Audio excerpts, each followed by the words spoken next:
قوم کی تعمیر اور اس کے استحکام کے عظیم کٹھن کام کے سلسلے میں خواتین کو انتہائی اہم کردار ادا کرنا ہے۔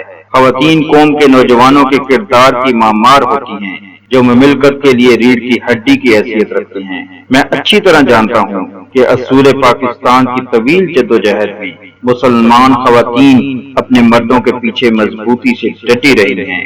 تعمیر پاکستان کی اس سے بھی سخت اور بڑی جدوجہد میں جس کا ہمیں اب سامنا ہے، یہ نہ کہا جائے کہ پاکستان کی خواتین پیچھے رہ گئیں یا اپنا فرض ادا کرنے سے قاصر رہیں، جبکہ تعلیم یافتہ ہونے کی صورت میں وہ یہ فرض نہایت خوش اسلوبی سے ادا کر سکتی ہیں۔ انسان کائنات کا مرکز ہے اور ہر چیز اس کے گرد گھومتی ہے۔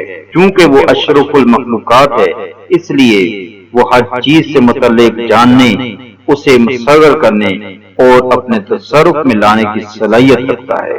وہ بے شمار روحانی و مادی تجربات سے گزرا ہے۔ انسان نے مذہب سے کئی بار انحراف کیا، لیکن اسے پھر مذہب کی طرف لوٹنا پڑا۔ گویا انسان کا ایک دلچسپ سفر مذہب کو اپنانے اور اس سے روگردانی کا ہے۔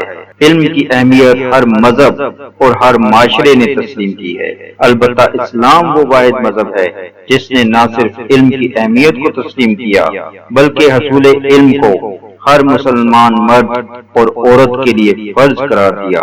گویا اسلام نے جو اہمیت علم کو دی ہے وہ دنیا کے کسی دوسرے مذہب میں نظر نہیں آتی، اور مسلمانوں کی روحانی اور مادی زندگی میں رہنمائی کے لیے بلا شبہ قرآن اور اسوائے حسنہ ابدی سرچشمے ہیں۔